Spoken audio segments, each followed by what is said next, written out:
Achim Steiner, thank you so much for joining me. We're here in Davos at the World Economic Forum, back in person. How do you feel the conversations have changed since the pandemic? Well, in one sense, the topics that the forum has had at the center of its attention in recent years are really still there. It is the economy at large, it is the challenge of inequality around the world, but it's also climate change. But clearly, as we can see on the streets here, we can see in the events, the war in Ukraine has become a centerpiece also of the conversation here, both in its own right, but also in terms of its economic and political repercussions, which by now are being felt across the whole globe just within a few weeks of the conflict starting. And of course, as you say, it's impacting all sorts of sectors. What's the biggest concern for you? Well, first of all, I think we have a crisis around what is happening in the Ukraine. We are seeing literally a country being deprived, first of all, of its freedom to choose its own future, but secondly, a destruction of economic infrastructure that, according to our report that UNDP published a few months ago, could set it back by 18 to 20 years, just if the level of destruction of the first few months of this conflict continues this year. The country could fall literally into extreme poverty within the next 6 to 8 months. So that level of economic and human setbacks are tragic. But what we've also seen as a result of the Ukraine and Russia being such central producers of both food and fuels, within a few weeks, extraordinary price increase across the world. And I think what many didn't realize is that they immediately translate into markets across the globe. Hundreds of millions of people are being priced out of being able to afford their basic food supplies. And the economic impact on economies, on debt, on finance, clearly having a major disruptive effect. And we are ill prepared for this. With all these challenges, Achim, what is the biggest concern from the perspective of the UNDP? Well, I think following the lead of the Secretary General, it is first of all to draw the world's attention to the fact how interconnected we are. His global crisis response group that he set up a few weeks ago is precisely meant to help the world understand that we are seeing multiple crises unfold simultaneously, and they go to the core of our global stability and resilience. Our international financial institutions at the spring meeting of the World Bank and the IMF were not really able to produce the kind of response that is commensurate with what we are now facing in financial risks, in potential debt distress. We estimate roughly 80 countries facing debt distress this year. That means one more step and they could actually default. The example of Sri Lanka obviously comes to mind. These are serious threats to global stability, and certainly from a UNDP, a development program perspective, we are essentially trying to draw the world's attention to the fact that people are not able to, without international support, cope with these shocks right now. Many countries are coming out of a pandemic. Their fiscal space, their government budgets are empty. Their debt levels are at extremely dangerous levels in terms of financial stability.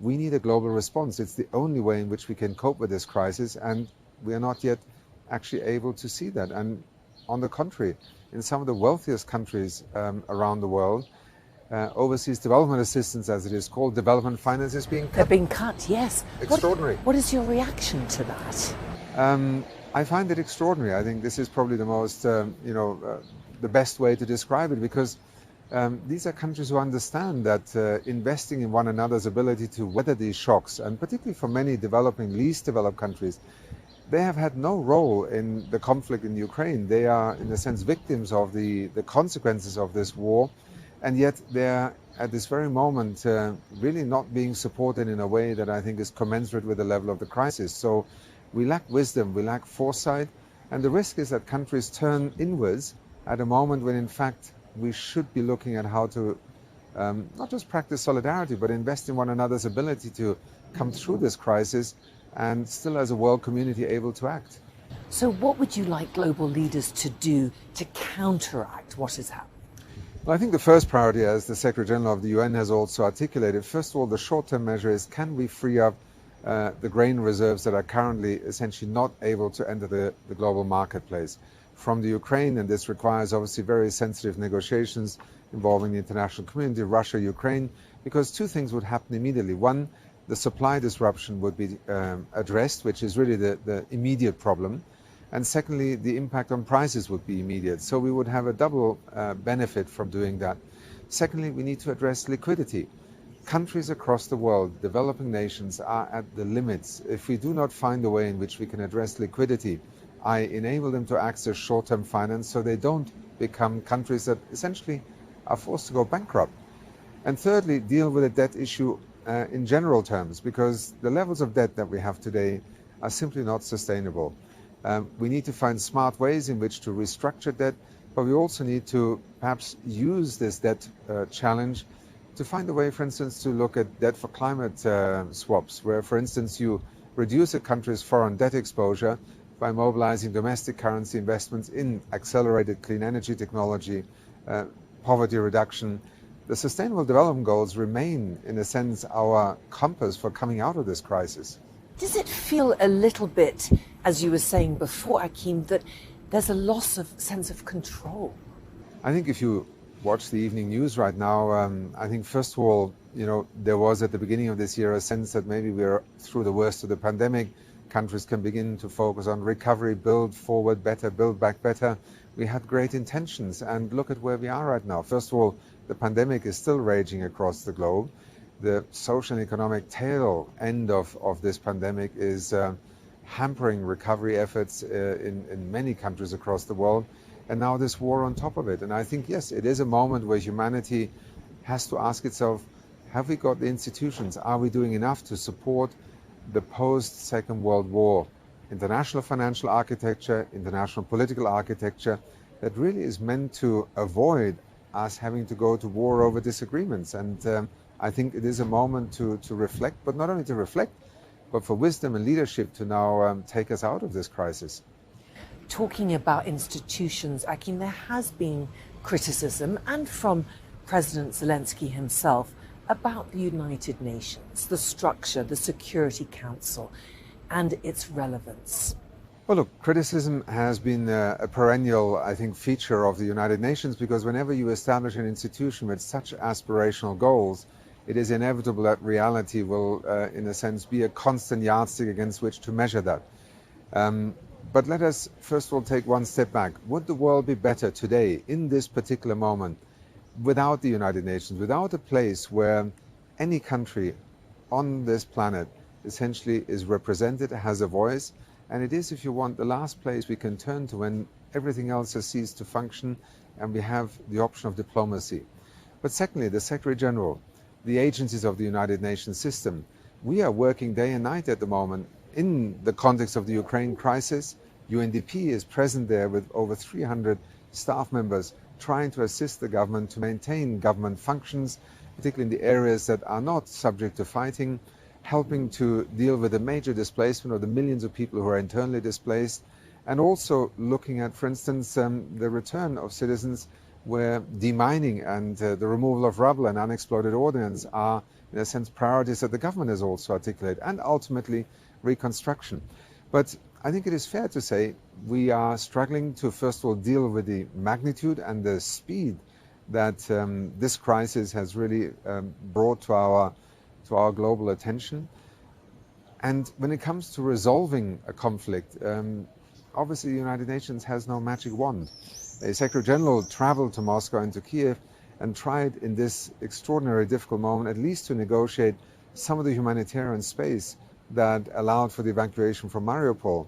But believe me, starting with the Secretary General and all of us in the United Nations, we are extremely frustrated by our inability to do more to bring this terrible tragedy, first of all, to an end, and secondly, to also allow the world to understand how much is the impact of this war on hundreds of millions of people across the world right now who may not be on the television sets and on the radar screens, but they are the responsibility of the United Nations. And as we stand here today, this evening, well over 100 million people will have a food ration in other crisis contexts around the world as well, because the United Nations is there to help. You talked about your staff on the ground in Ukraine. What are you hearing from them, and how worried are you about their safety? Well, in the first few days, we had to obviously focus, particularly as attacks began, to figure out how to move our staff. And that was, not just for the United Nations, it was for Ukrainians themselves. And many of our staff are Ukrainian nationals also. So we were very much embedded in an effort to try and identify where it is that our staff could relocate in order to maintain the operational capacity of the organization. And I'm very proud to say that all of our staff are there. We have surged also international support staff, our sister agencies, be it the World Food Programme, UNHCR, UNICEF. We have all surged capacity in order to be able to assist the Ukrainian government in actually managing this crisis. Right now, I think our focus and my preoccupation is how can you, in the midst of such a crisis, minimize the loss of years and years of development investments? How can you help a country to already recover some of the momentum it has lost? And above all, how do we help shape the capacity of the government to lead a reconstruction effort that really requires national ownership, leadership? Even if it may seem remote in prospect right now, it is also what keeps hope alive. And this is very much what UNDP is committed to in working in Ukraine. And how concerned are you about the global digital divide and what can be done to close the gap? Well, it's a topic that has become also a topic here in Davos at the World Economic Forum on a regular basis. And I'm part of the Edison Alliance, which is an attempt by the World Economic Forum also to bring together leading companies in the digital and information technology sector with governments, with leaders in civil society. And I think we're all very conscious that digital is an extraordinary transformational tool.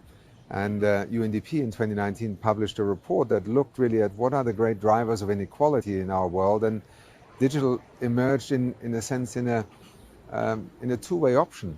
Digital could become the great equalizer. It could do extraordinary things to help developing countries, to help rural communities, poorer communities to have access to markets, to information, to education. But all of this depends on whether you design an inclusive digital ecosystem. And much of our preoccupation in UNDP is to work with leaders in the corporate sector, with public policy makers, precisely on these partnerships. We can shape a development pathway for countries with digital at the heart of it, but it needs to be deliberate. It needs to take into account existing inequalities, design the policies that allow women, for example, not to be ignored as key players in that future digital economy, young versus old, the rural versus the urban. There are many ways in which you could amplify inequality with all the good intentions, but lack of a systematic and inclusive approach. And I think in Davos there is certainly a strong signal that digital is conscious of the need to do that, and certainly I think we're advancing on many fronts, including with many developing countries, interesting enough, showing us the way. What about online security, though? Of growing concern. I think we, first of all, need to realize that we spent, the better part of the 75 years after the Second World War, particularly also in the United Nations, designing and developing a great deal of legislation, agreements that were meant to protect citizens. But this was in the analog era. An interesting phenomenon has been that as the world became more digital, it assumed that somehow the Declaration of Human Rights is not as relevant because the internet is a free space. I think we have learned a lot since then that fundamental human rights need to be respected also in the digital space, in the internet. And we are, I think, as an international community, as much as national authorities, first of all, learning how to deal with this issue of protection of rights, data rights, and then, as you allude, also cybercrime. I think the next generation of, in a sense, going to war with one another, tragically, will also be, I think, driven very much by these technological possibilities. So the Secretary General has convened a number of experts and advisors to also understand what would be the instruments that create rules and regulations and boundaries to minimize that risk. But it is a growing, exponentially growing risk, and I think one that we're all extremely conscious of could almost imminently cause major damage to parts of the world. And of course, the other topic being discussed here at the forum is the climate crisis. What are you hearing and what actions can be taken? There is a lot of talk. We had COP26 last year. How hopeful are you, Achim? I'm concerned right now. I think, like many others, that first of all, the immediacy of the energy security, energy supply, and in the minds of some energy crisis that could become imminent, is going to, in a sense, detract from what is, unequivocally an emergency now, namely the acceleration towards a world that is decarbonizing. Now, clearly, if you watch the world in the last few weeks, scrambling to find access to short-term increased supplies on gas and oil, you could perhaps despair. And I think for many young people who have become increasingly impatient with our generation's attempt to solve this climate challenge, a very sobering moment. But to all of them, I would say, look, this is a crisis. In a crisis, you sometimes have to do things that have nothing to do with the long term. They have to do with the short term. It is going to be a moment that I think in the next 12 months we will begin to see whether out of this crisis we may actually emerge with an even faster and a steeper and exponentially growing curve towards renewable energy, towards decarbonization. Because in fact, if you are worried about energy security, it's the most obvious way to go forward. But there's a lot of money being earned by some on the back of these extraordinary prices for oil and gas right now. That economy is therefore accumulating a great deal of cash, and the temptation is to simply invest it in more oil and gas exploration, creating facts on the ground that will make that legacy economy potentially become an even longer term one into the future. That would be tragic, and I think both legislators as well as CEOs in companies need to really ask themselves right now, will they exploit this crisis, this tragic moment in world history, or will they actually take responsibility to not let that detract from where we move forward? The conversations here in Davos are, depending on who you speak to, absolutely clear. We need to move forward on decarbonization. Climate change is now the clear and present danger. And others who are equivocating and look at some of the great investment funds and their leaders at the moment, didn't take them very long to start pivoting back to more equivocation. This is not the way to go, and I think the public is going to watch very carefully, look at elections. I think people are increasingly going to vote for those who actually are trying to enable us to have a future rather than simply polluting the future even more. Are you disappointed by the morals of these companies that put profit first? Look, I've always been somebody who believes that the leadership of a company has to do with the individuals. The fact that companies invest, make returns, want to maximize returns. It's the system that has predominated a great deal of our global economy. I think where increasingly, and we've seen that with young people, we've seen it in elections, there is a point at which a company is simply part of the problem, and sooner or later it loses its license to operate. And I think we are now beginning to see that in many countries around the world, you're not stopping the use of coal because you've run out of coal. You're stopping it because it simply is not a rational thing to do. I think CEOs, corporate boardrooms, shareholders, they all need to keep a perspective on what happens tomorrow and after tomorrow. And I think if they keep their eye on that perspective, it would be very difficult to argue that we will return to a fossil fuel driven global energy economy.